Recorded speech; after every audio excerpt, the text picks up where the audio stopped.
Assalamualaikum warahmatullahi wabarakatuh. Baik lagi di channel Surya Kusuma dan kita lanjut di Helmet Talk.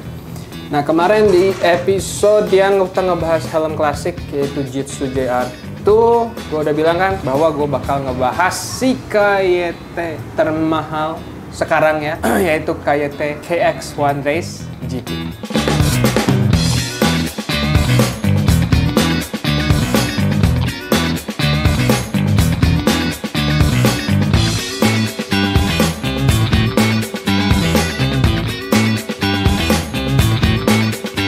Nah, gue sekarang pengen nyoba mengefisienkan biar teman-teman juga nggak kelamaan nonton videonya ya. Jadi kita langsung aja masuk ke overall dulu ya. Jadi buat teman-teman yang udah waktu itu nonton video yang gue ke IMS itu udah sempet lihat, tapi emang agak agak ribet soalnya pertama kali bikin video offline.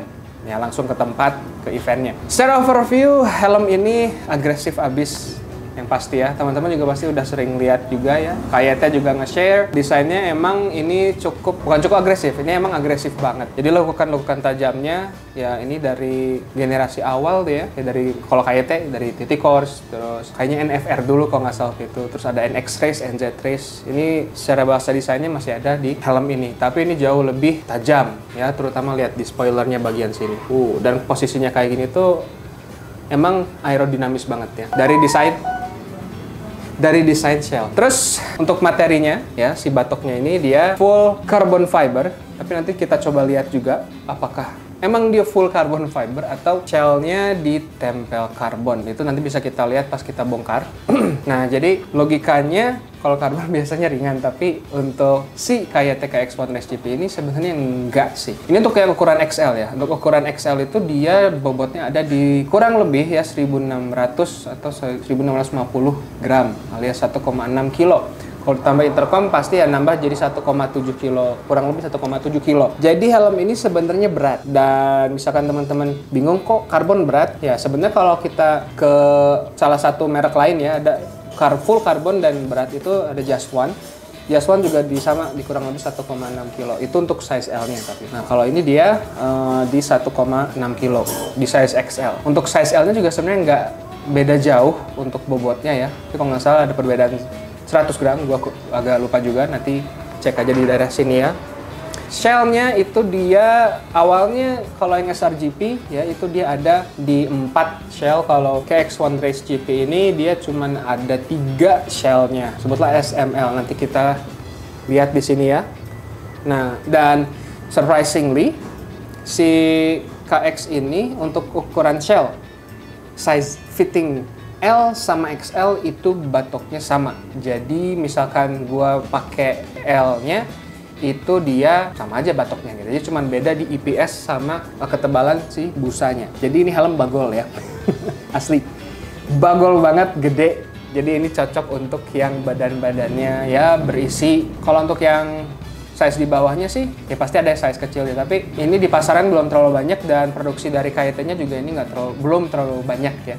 Kalau sekarang tuh di KYT-nya sendiri itu baru tadi yang karbon sama yang motif Enea Bastian ini. Surprisingly ada yang biasa ya, yang GP sama yang GP yang batik ya. Itu kemarin nggak ada di pameran, makanya gue kaget juga. Oh, ternyata dijual ya. Nah, itu untuk shell-nya. Dan yang pasti ini untuk homologasi juga dia lengkap ya. Kita ada SNI ya.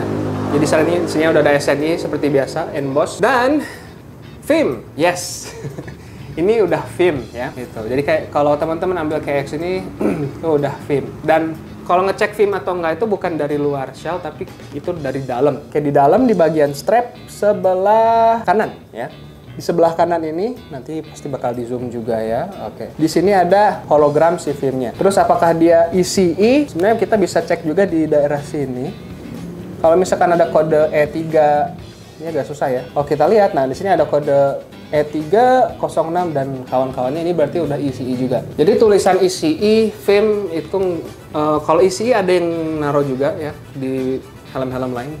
di luar tulisan ECE R2206, 2205 sebelumnya. Tapi kalau di sini dia nggak ditulisin ECE-nya, di isinya langsung ada di strap gitu. Nah, jadi kalau misalkan di luar ada tulisan ECE tapi di dalam strapnya nggak ada si sertifikasinya gitu ya. Biasanya kodenya kalau di kita tuh E3, itu berarti dipertanyakan homologasinya. Jadi itu untuk homologasi si KIT KX1 Race GP ini.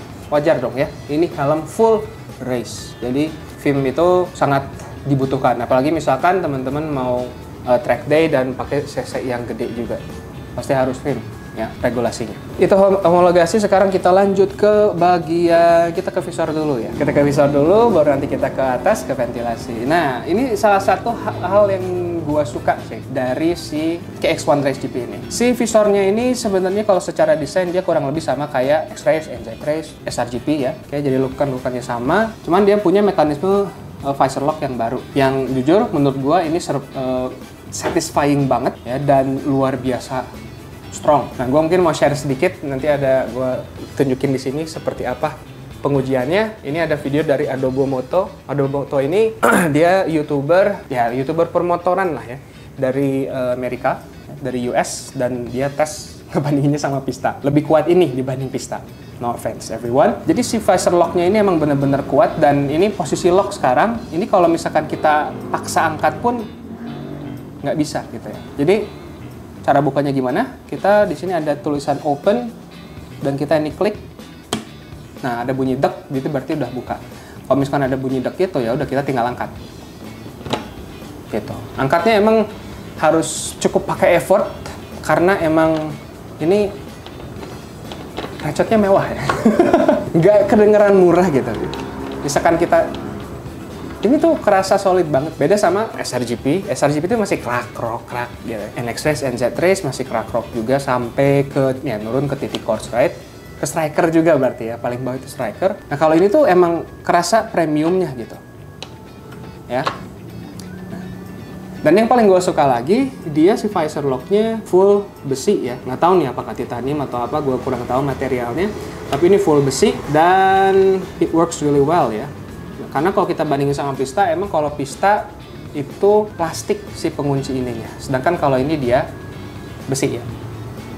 Nah, untuk stepnya sekalian, ada berapa step? Ini satu, ya, posisi terbuka.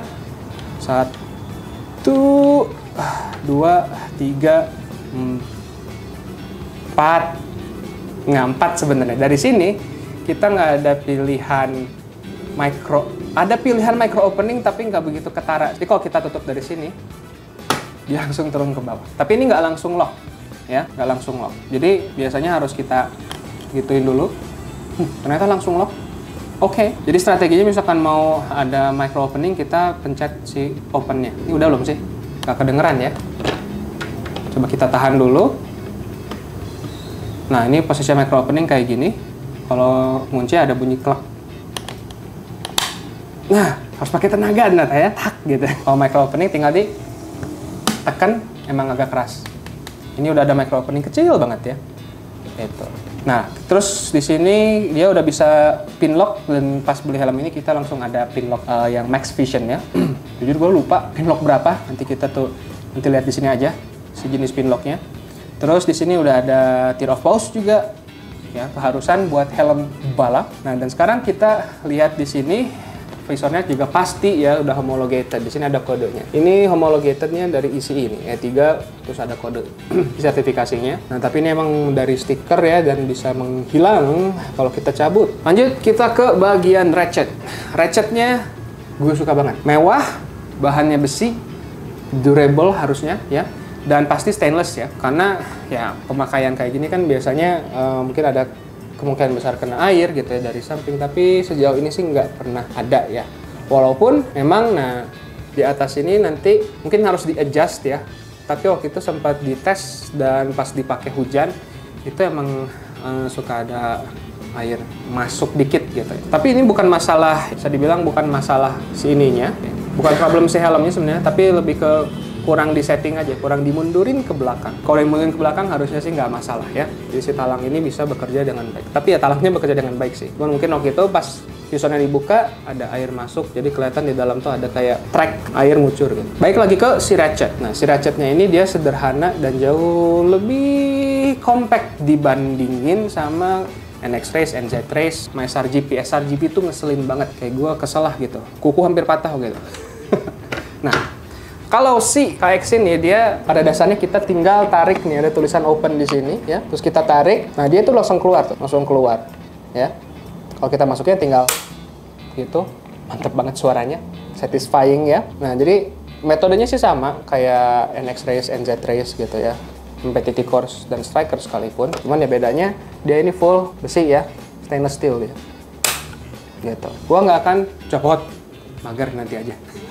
Jadi bisa dibilang ini a really nice upgrade ya kalau dari SRGP-nya gitu, karena ratchetnya jauh lebih friendly gitu ya.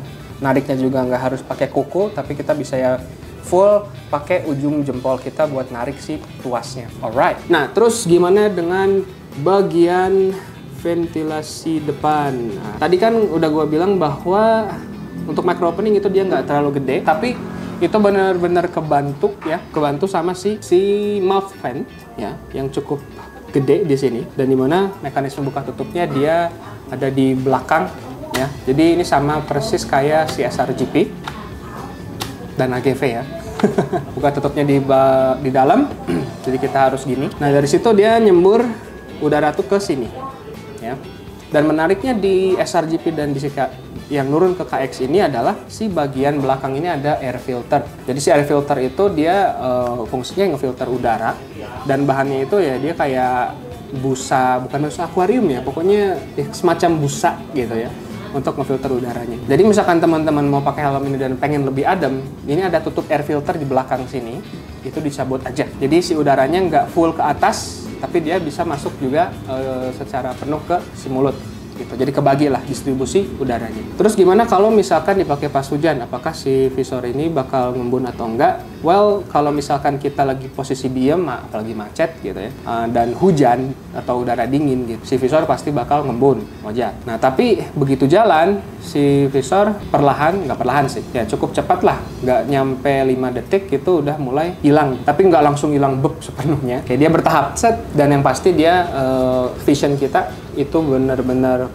jelas dulu, terus dia baru ke sampingnya. Tapi misalkan nggak mau ribet ya udah tinggal pasang pin locknya yang include juga. Oke, terus kita di bagian sini ada wow ya, kita ada bagian si ini PS-nya, bagian sampingnya, dan ini bahannya Bludru, asli mewah banget sih gitu ya. Si bahan Bludru ini nambah kesan mewah, cuman emang kalau kotor ini ya agak ribet aja sih. Bludru gini tuh jadi agak inget Shoei. X14, X Spirit, gue kurang apa kalau X12 waktu itu kayaknya nggak Bludru banget ya. Jadi ini lebih ke nambah estetika aja sih. Ada tulisan KYT di sini. Nah, terus di sini kita ada si nose guard-nya yang sebenarnya nothing special sih. Ya udah karet aja gitu ya.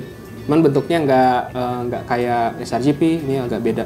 Ada lakukan kayak gini. Nah, satu lagi by the way ya tentang si visornya. Kalau teman-teman beli KX1 Race GP ini, sayangnya nggak kayak beli SRGP. Kalau SRGP kita dapat dark visornya, kalau ini kita cuma dapat clear visor. Nah, jadi misalkan mau tampil kece pakai helm ini, mungkin harus agak nunggu dulu untuk si dark visor atau mungkin visor iridiumnya. Yang estimasi sih kalau berkaca ke harga SRGP, visornya itu ada di harga 900 ribuan. Jadi di antara harga visor HJC sama Arai sama AGV ya. Tapi AGV agak tinggi kalau yang pistanya ya, di 1,7 kalau nggak salah. Buset. Dapat R2R tuh ya, R second kayaknya, dengan polos. Oke, jadi itulah si bagian depan. Sekarang kita lanjut ke bagian atas. Gimana bagian atasnya? Bagian atasnya kita ini ada top fan, front vent yang desainnya persis banget kayak TT Course ya. Makanya dulu pas desain helm ini keluar, itu banyak yang bilang, wah ini TT Course overpriced gitu. Tapi satu hal ya, yang pengen gua highlight, ya ini kan buka tutupnya, ini mekanismenya persis banget kayak ya sebenarnya dari NX Race juga sama, cuman ini jauh lebih identik ke TT Course. Dimana di setengah sini kita ada kayak plastik ya untuk buka tutupnya ini yang jujur agak kelihatan murah ya materinya. Tapi bukan murahan ya gitu, tapi kayak kurang aja gitu mekanisme yang kayak gitu. Ini sama persis kayak TT Course gitu ya, dan buka tutupnya lebih rigid sih. Dia lebih kokoh dibanding TT Course ya. Kalau TT Course tuh kadang suka nyengsol, suka gimana gitu ya. Cuman kayaknya kalau seiring berjalannya waktu ini bisa dull juga sih. Dan di sini di dalamnya dia ada seka apa namanya, berbentuk honeycomb ya, jadi heksagonal gitu dan bahannya plastik. Nah, mungkin kalau bisa lebih mewah kita pakai jaring-jaring besi gitu mungkin ya. Dan di atasnya kita ada logo KYT warna abu-abu. Kayaknya kalau putih cakep sih ini, tapi mungkin terlalu mamprang ya. Berhubung kita ngebahas tentang ventilasi atas dan kita mau bahas juga ventilasi yang bagian sini, jadi kita masuk ke bagian ventingnya. Gimana? Ini helm adem atau enggak? Singkat cerita, helm ini kalau dibilang adem banget enggak. Kenapa? Satu, untuk channeling di IPS ada. Udara dari mouth fan ajib. Dari sini ada sedikit kendala ya dari front fan ini. Kenapa? Karena jadi di dalam tuh di IPS-nya ada lubang, of course ya. Lubangnya juga cukup gede. Tapi kadang yang suka bikin nggak maksimal ya untuk si front fan-nya ini, itu si bagian lubang yang ada di busanya atau di padding yang di sini. Nah, ketika kita pakai dia suka geser. Kalau kita pakai kan set gitu ya, agak ke atas. Nah, jadi si lubang yang ada di si IPS, ini lubang yang ada di si paddingnya itu geser. Ya, nggak maksimal gitu. Dan itu gimana ngakalinya ya sebenarnya agak susah juga karena ya kita mau nggak mau kalau pakai helm pasti kan agak ngedorong kan gitu. Tapi sejauh ini sih kalau dari yang jidat ya, kalau gua rasain selama test ride selama kurang lebih udah 2 minggu itu ya kerasa sih. Tapi bukan kerasa yang wah gitu ya. Jadi bisa dibilang ini helm cukup gerah. Nah, untuk ventilasi yang bagian atas ada top fan. Yang modelnya sebenarnya kalau dilihat dari pinggir gitu ya, dia tuh ada yang depan, ada yang belakang. Ini dua-duanya ada lubang. Jadi yang depan ini kayak dia bantu intake untuk ventilasi. Kalau untuk yang belakang itu dia bukan fokus ke ventilasi tapi untuk ke aerodinamisnya. Jadi misalkan ada angin yang kebuang dari sini, nah dia nggak terbuang sia-sia dan bikin kacau aerodinamisnya, tapi dia langsung ditekenin ke sini. Harusnya kalau misalkan di kecepatan kesekian ya, misalkan di balap kalau di urusan say 300 km per jam gitu ya, berarti dia nambah downforce ketika tuck in. Karena posisinya ini benar-benar pas, misalkan di lagi posisi tuck in gitu. Nah, si angin itu berarti benar-benar ke sini gitu ya. Dilanjut ke spoiler, dimana di spoiler ini kalau misalkan ada kan ada camelback, kayak berarti itu streamline si udaranya dari helm ke si camelbacknya dan ke belakang motor, ke belakang ridernya. Oke, terus kita di sini di belakang juga ada 2 vent di sini sama udah 2 aja. Kalau di NX Race, NZ Race, NFR itu kan ada 2 ya. TT Course juga ada 2 di sini, tapi enggak. Kalau di sini dia cuma ada di sini aja. Dan lubangnya nggak terlalu gede. Dan untuk yang di belakang ini dia bahannya surprisingly besi ya, kawat gitu ya. Jadi mungkin kalau yang depannya kayak kawat juga itu cakep, tapi ya sesuai selera produsen mungkin ya. Atau feedback dari pembalap juga yang pakai helm ini di MotoGP. Dan sekarang yang pakai helm ini di MotoGP itu ada si Enea Bastianini. Gue kurang tahu juga, misalkan ada rider lain boleh chat di bawah ya. Oke, sekarang kita lanjut ke mana? Ke bagian fitting. Nah, jadi untuk fittingnya helm ini pada dasarnya dia oval, ya, bukan semi oval. Gue sih ngerasanya dia jauh lebih oval ya. Jadi buat orang kita pada umumnya itu bisa dibilang nggak cocok. Nah, satu hal yang pengen gue highlight di sini untuk fittingnya ini pertama kalinya di video review di channel ini pakai size XL. Kenapa ambilnya XL? Pas kemarin gue coba yang L itu kacau banget. Masuk sih, cuman nyangkut di sini. Jadi gue tuh vision tuh terbatas banget gitu ya, karena ini mata gue terlalu bawah. Dan pas nyobain yang XL enak nih, walaupun ya meluknya tuh kurang lah ya. Jadi dia emang tumpuannya di sini ya. Si tumpuannya itu. Jadi si helm tuh nyangkutnya di sini. Walaupun ya gua nggak menemukan pressure point yang signifikan selain di pipi. Dan mau nggak mau ya kita agak begini. Jadi kalau misalkan pakai helm ini Mori gitu ya, pakai visor clear ya mau nggak mau kelihatan tuh si pipi dijepit ya. Kayak pakai Shark lah ya mungkin. Atau helm-helm balap lainnya. Nah, jadi dia emang nyangkutnya di sini. Terus untuk kepala tuh dia tuh meluk tapi kayak kurang meluk, dan kalau misalkan dikebawahin pun jadi kurang nyaman. Jadi ya emang ini XL dan gue biasa L. Jadi kalau bisa dibilang fitting itu kurang pas. Ya. Nah, buat teman-teman yang mau ngambil helm ini disarankan untuk upsize. Satu lah, upsize 1 ya. Jadi kalau misalkan biasa di M, berarti ambil yang L. Kayak gua L ke XL. Cuman gua nggak begitu fit sama si helm. Dibanding SRGP yang kemarin gua pakai, gua jauh lebih cocok sama SRGP itu. Walaupun pressure point-nya masih sama, ada di sini. Jadi bukan di sini, bener-bener di si tulang pipi ini, gitu ya. Dan misalkan di awal kok nggak enak, pakai dulu. Karena kalau helm baru pasti dia indrain dulu. Kalau misalkan seminggu, 2 minggu, sampai sebulan, oh ternyata emang tetap nggak enak, atau mungkin ada pressure point, berarti emang fittingnya nggak cocok. Apakah bisa di-adjust? Tapi untuk yang side pad, ya, untuk yang cheek pad, ya. Dan itu pun harus dipotong atau dijahit ulang. Jadi nggak ada pilihan untuk setting gitu ya, kayak Alpine Stars atau kayak Arai Shoei, AGV. Jadi kita harus modifikasi aja gitu si jahitannya. Lanjut. Kemana lagi? Oke, ini udah semua sih ya. Oh ya, di sini ada beberapa detail kecil. Ada tulisan warning, always securely fasten chin strap when wearing helmet. Ini pertama kali kayaknya gue lihat yang begini. Kalau lihat yang di kiri kan emergency itu udah biasa ya. Tapi ini ada tulisan, ya pokoknya harus pakai chin strap ketika pakai ini. Pasti dong ya, safety number. Untuk yang terakhir, sebelum kita bongkar dan verdict, adalah si bagian busanya. Si busanya ini bisa dilihat ya, sebenarnya kita udah bisa ngelihat motif ini di NZ Race. Jadi untuk materialnya kurang lebih sama, tapi satu hal ini kalau dibanding NZ ya, itu jauh lebih keras, terutama di bagian tulang pipi ini. Kalau di bagian belakang sih dia agak empuk gitu ya. Dan ini bahannya adem, enak, kalau keringetan nggak masalah. Jadi kalau kita keringetan ya dia langsung nyerapnya bagus juga, nggak bikin gatel. Terus di sini ada hal yang lucu, bukan lucu sih, ini fungsional loh ya. Ini tuh bukan hiasan, ini tuh buat air, buat minum ya. Jadi helm ini udah apa sih namanya tuh bukan hydrophobic ya, itu beda lagi. Oke, bisa buat pasang ke selang minum di sini. Karena di dalamnya pun itu udah H2O ready ya. Di bawah air filter. Jadi gimana untuk feel-nya? Oke, feel-nya ini mantap. Untuk kualitasnya juga gue suka sih busa tipikal yang ini dibanding yang NZ, NX. Soalnya NZ, NX, NX Race gitu ya. Itu dia pakai busa yang lama. Nah, NZ itu busa yang baru tapi yang sebelum yang ini. Jadi ini jauh lebih baru. Oke, dan untuk jahitannya halus. Oke, dan di sini kita ada ini juga apa namanya EQRS. Pokoknya untuk standar procedure, standar safety buat balap pasti di sini lengkap ya. Nah, untuk di strapnya ini motifnya juga sama ya kayak yang di samping sini. Kayak kulit imitasi gitu. Oke, motifnya dia kayak karbon ya, karbon ketupat gitu. Untuk di sininya ada tulisan KYT, ada emboss KYT kecil dan udah sih kurang lebih gitu ya. Palanya tetap bulat seperti biasa.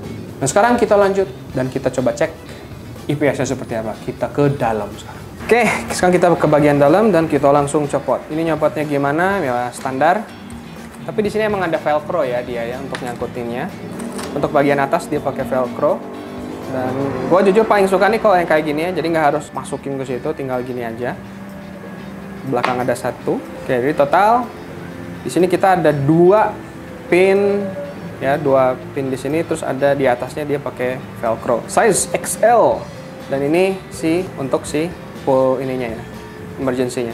Ini emergency-nya bukan di sini ya, ini harus masukin ke dalam kayak gitu. Dan sekalian kita tes apakah gampang nyopotnya. Oke, kita tahan dulu helmnya. Gampang, nice, works really well. Kita tarik ke depan. Ini jujur gue baru pertama kali ya. Jadi kita wak-wakan saja. Nah, ini di dalamnya kita bisa custom ya si busanya. Jadi kalau misalkan ketebalan kayaknya kita bisa papas nggak sih? Tapi ingat, kalau sendiri dan mau eksperimen boleh. Tapi kalau bisa sih serahkan ke ahlinya ya untuk fitting ini. Tapi gue nggak tahu, kayaknya dari KYT nggak ada ya jasa kayak gitu ya. Mungkin bisa jadi ide bisnis yang menarik. Silahkan ya. Kita coba buka yang sebelah juga.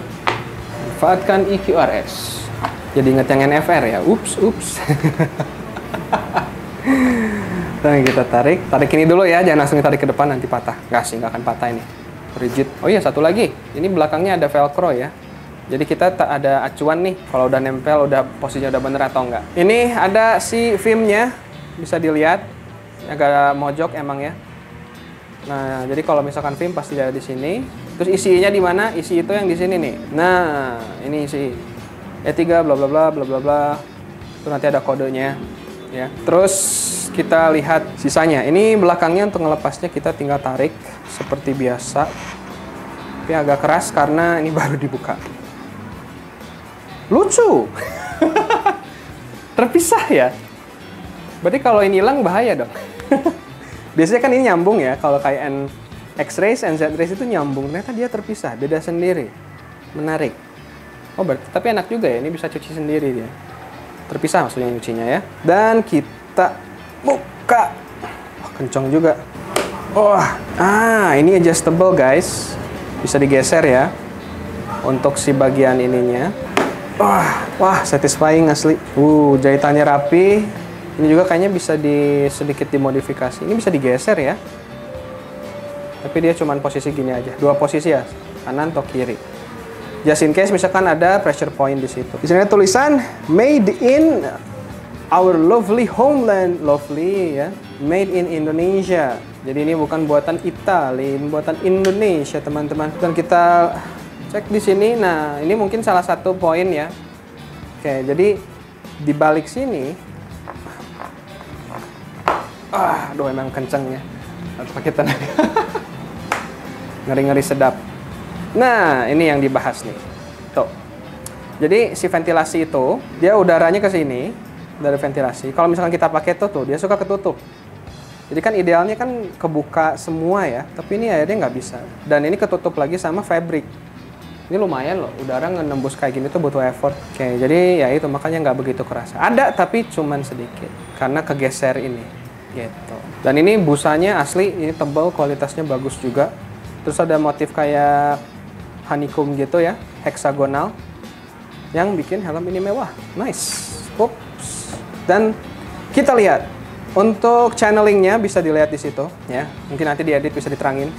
Untuk channelingnya dia sebenarnya masih mirip-mirip sama helm sebelumnya ya, kayak NX, NZ, bahkan dari KR1, Thunder Flash pun dan SRGP ya, itu pasti kayak gini channelingnya.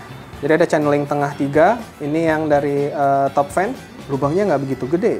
Mungkin itu juga kenapa yang nggak kerasa ya. Tapi ya balik lagi, kayaknya ini emang dimaksimalin buat aerodinamika sih. Gitu. Dan di sampingnya ini ada channeling juga sebenarnya. Ini gue kurang tahu juga gimana.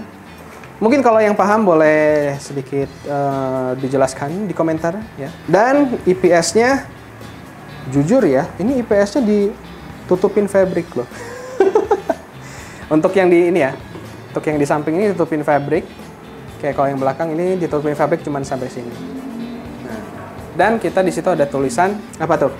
No production date Maret 2024 QC pass. That's it ya. Nah, jadi kita asumsikan ini helm memang full made in Indonesia. Oke, made by Tarakusu, PT Tarakusu. Nah, mungkin terakhir gue mau ngebahas ini juga yang ada di balik ini ya. Jujur gue males sih buka ini. Tapi ya udahlah kita buka aja. Aduh, cukup sederhana ya. Ini agak murah sih ke stitching yang ini ya. Tapi ya udahlah. Nah, bagian sini bisa di zoom ya. Jadi ini bagian si untuk buka tutupnya. Oke, terus di sini ada H2O ready. Ya sesuai dengan sebenarnya gue udah pernah bahas ini sih di video sebelumnya ya. Jadi si selang untuk air minum tuh dikesiniin ke mulut pasnya. Dan ini selangnya tuh ke luar, terus disangkutin ke si ini. Mana tadi? Nah, si karet yang ini gitu. Jadi ini buat selang minum ya. Dan kita di sini di atasnya ada air filter. Fungsinya yaitu untuk ngefilter udara. Dimana kalau ditutup kayak gini berarti untuk udaranya itu full ke atas ya, ke visor. Kalau misalkan mau lebih adem ya ini harus kita gitu. Lepasnya gampang, tapi gue malas sekarang ya. Kayak tinggal ditarik karena ini bahannya plastik juga gitu. Dan itulah bagian dalam sih KIT KX1 Race GP. Balah. Kita lanjut ke verdict. Nah, jadi itulah KX1 Race GP. Jadi gimana menurut teman-teman si helm KIT termahal ini? Karena tadi gue kayaknya belum nyebut harga, tapi teman-teman pasti udah tahu harga helm ini itu 9 juta untuk yang karbon. Kalau mau ambil yang polosan itu ada di 7,5 juta. Untuk motif di 7,8, yang motif biasa, motif replika ada di 8 juta. Dimana di harga tersebut kita ada opsi-opsi lain dari brand-brand yang lain juga ya. Brand premium kayak HJC, kita nambah dikit bisa dapat HJC, bisa dapat Arai. Shoei masih agak jauh, AGV kejauhan.